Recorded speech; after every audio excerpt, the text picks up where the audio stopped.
Hello students, good morning. 9th class Hindi medium science में हम 10th chapter कर रहे हैं जिसका नाम है गुरुत्वाकर्षण। गुरुत्वाकर्षण का सार्वत्रिक नियम। देखिए बेटा, गुरुत्वाकर्षण का सार्वत्रिक नियम पढ़ चुके हैं और अब हम पढ़ रहे हैं गुरुत्वाकर्षण के सार्वत्रिक नियम का महत्व क्या है। गुरुत्वाकर्षण का सार्वत्रिक नियम अनेक ऐसी घटनाओं की सफलतापूर्वक व्याख्या करता है जो लगभग असंबद्ध मानी जाती थी। जैसे कि मान लीजिए, पता ही नहीं था कि हम धरती पर क्यों हैं, है ना। तो इस बात को भी पृथ्वी से हमें बांधे रखने वाला बल भी कौन है? गुरुत्वाकर्षण बल है। ठीक है ना बेटा। तो पहला पॉइंट ये था, महत्व ये है। दूसरा है बेटा, पृथ्वी के चारों ओर चंद्रमा की गति। पृथ्वी के चारों ओर चंद्रमा क्यों गति कर रहा है? हम तो सोच नहीं सकते कि भाई ये बल भी है, कोई ऐसा बल है जिससे कि चंद्रमा पृथ्वी को आकर्षित कर रहा है और पृथ्वी चंद्रमा को आकर्षित कर रही है ना बेटा। तो गुरुत्वाकर्षण बल ने ही इस बात की व्याख्या की कि पृथ्वी के चारों ओर चंद्रमा गति क्यों कर रहा है। सूर्य के चारों ग्रहों की गति तथा चंद्रमा और सूर्य के कारण ज्वार भाटा भी आता है ना, वो भी गुरुत्वाकर्षण के कारण ही आता है। ठीक है, आगे है मुक्त पतन क्या है।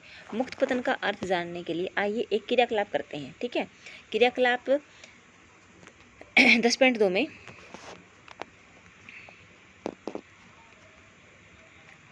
देखिए, क्रियाकलाप 10.2 में एक पत्थर लीजिए, इसे ऊपर की ओर फेंकिए। एक निश्चित ऊंचाई तक पहुंचता है, उसके बाद नीचे गिरने लगता है। हम जानते हैं कि पृथ्वी वस्तुओं को अपनी ओर आकर्षित करती है। पृथ्वी के इस आकर्षण बल को गुरुत्वीय बल कहते हैं। अतः जब वस्तुएं पृथ्वी की ओर केवल इसी बल के कारण गिरती हैं ना, तो हम कहते हैं कि वस्तुएं मुक्त पतन में हैं।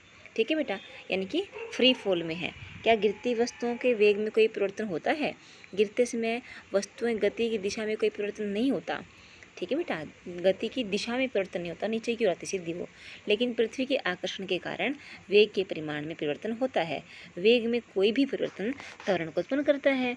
जब भी कोई वस्तु पृथ्वी की ओर गिरती है तो त्वरण कार्य करता है। जैसे जैसे वह नीचे आती जाएगी वैसे वैसे उसका जो वेग है बढ़ता जाएगा और त्वरण जो है त्वरण जो उत्पन्न होगा त्वरण कार्य करता है। तो यानी कि जब कोई वस्तु पृथ्वी की ओर गिरती है तो त्वरण कार्य करता है। आगे ना, जब कोई वस्तु पृथ्वी पर गिरती है तो त्वरण कार्य करता है। यह त्वरण पृथ्वी के गुरुत्वीय बल के कारण है, इसलिए इस त्वरण को पृथ्वी के गुरुत्वीय बल के कारण त्वरण या गुरुत्वीय त्वरण कहते हैं। इसे जी से निर्दिष्ट करते हैं। जी के मात्रक वही हैं जो त्वरण के हैं। तो पृथ्वी के कारण जो जी की वैल्यू है वो क्या है? 9.8 मीटर पर सेकेंड स्क्वायर है। ठीक है बेटा, आगे देखो। गति के दूसरे नियम से हमें ज्ञात होता है कि बल द्रव्यमान तथा त्वरण का गुणनफल है। F = m/g। मान लीजिए क्रियाकलाप 10.2 में पत्थर का द्रव्यमान m है। हम पहले ही जानते हैं कि मुक्त रूप में गिरती वस्तुओं में गुरुत्वीय बल के कारण त्वरण लगता है और इसे हम g से निर्दिष्ट करते हैं। इसलिए गुरुत्वीय बल का परिमाण जो है F द्रव्यमान और गुरुत्वीय त्वरण के गुणनफल के बराबर होगा। तो F = m/g। ठीक है बेटे, तो समीकरण 10.4 और 10.6 से प्राप्त होता है कि हम यहाँ पर mg को f का मान रख लेंगे। mg = gm/m/d²। तो g की वैल्यू क्या आएगी बेटा? g = M/d²। M जो है पृथ्वी का द्रव्यमान है। ठीक है बेटा, g का द्रव्यमान, g का जो वैल्यू हो फिक्स है। d की वैल्यू हम जानते हैं, पृथ्वी की और वस्तु के बीच की दूरी। ठीक है बेटा, इन वैल्यूज़ को पुट करने के बाद हमारे पास जो इक्वेशन आती है बेटा वो क्या है? वो 9.8 आती है। ठीक है बेटा, तो उससे पहले हमको जानते हैं पृथ्वी एक पूर्ण गोला नहीं है। पृथ्वी की त्रिज्या ध्रुवों से विषुवत वृत्त की ओर जाने पर बढ़ती है। ठीक है ना बेटा, ध्रुवों पर तो उसकी जो त्रिज्या है वो कम है और विषुवत वृत्त पर तो क्या है? ज़्यादा है। ठीक है, आगे देखिए। इसलिए जी का मान ध्रुवों पर विषुवत वृत्त की अपेक्षा अधिक होता है। जी का मान ध्रुवों पर अधिक होता है और विषुवत वृत्त पर कम होता है। ठीक है बेटा, अधिकांश गणनाओं के लिए पृथ्वी की सतह पर या इसके पास जी के मान को लगभग हम एक समान ही मानते हैं। लेकिन पृथ्वी से दूर की वस्तुओं के लिए पृथ्वी गुरुत्वीय बल के कारण त्वरण समीकरण 10.7 से ज्ञात किया जाता है। यानी कि पृथ्वी से काफ़ी दूर हों तो 10.7 समीकरण से हम लोग जी की वैल्यू निकालते हैं, नहीं तो हम लोग एक समान वैल्यू यानी कि 9.8 या 10 लेते हैं। ठीक है बेटा, तो गुरुत्वीय त्वरण के जी के मान का परिकलन तो मैं बताया था ना बेटा, सारी वैल्यूज पुट कर देंगे, जी की, एम की, आर की, तो हमें देखो यहाँ पर क्या मिलेगा। देखो ऐसे सारी वैल्यूज पुट करने के बाद हमें 9.8 मीटर पर सेकेंड स्क्वायर हमें प्राप्त होगा। अतः पृथ्वी गुरुत्वीय त्वरण का मान g = 9.8 मीटर पर सेकंड स्क्वायर। पृथ्वी के गुरुत्वीय बल के प्रभाव में वस्तुएं वस्तुएं गति करती हैं। यह समझने के लिए कि कोई सभी वस्तुएं खोखली या ठोस या बड़ी या छोटी किसी ऊंचाई से समान दर से गिरेंगी। आइए क्रियाकलाप करते हैं। कागज़ की शीट लीजिए, पत्थर लीजिए, दोनों को किसी इमारत से की पहली मंजिल से एक साथ गिराइए। क्या होगा? दोनों धरती पर एक साथ पहुँचते हैं। क्या दोनों धरती पर एक साथ पहुँचते हैं? हम देखते हैं कागज़ धरती पत्थर की अपेक्षा कुछ देर से पहुँचता है। ऐसा वायु के प्रतिरोध के कारण हो सकता है। ठीक है बेटा, होता है। गिरती हुई गतिशील वस्तुओं पर घर्षण के कारण वायु प्रतिरोध लगाती है। कागज़ पर लगने वाला वायु का प्रतिरोध पत्थर पर लगने वाले प्रतिरोध से अधिक होता है।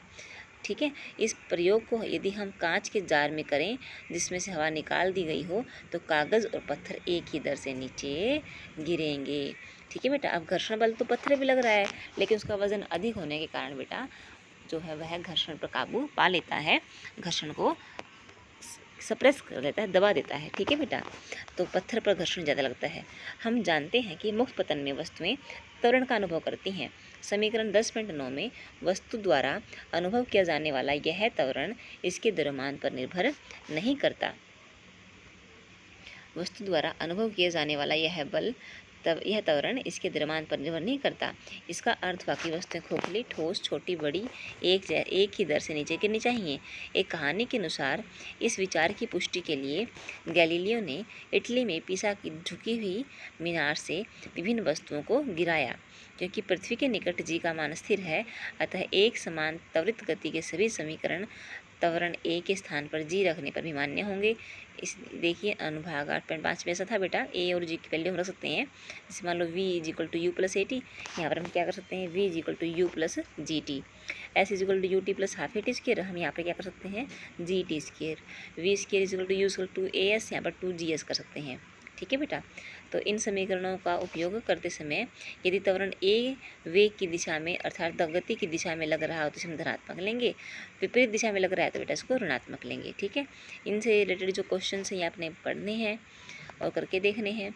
उसके बाद द्रव्यमान और भार हम कल पढ़ेंगे बेटा। तो आज के लेक्चर में इतना ही। Thank you and all the best.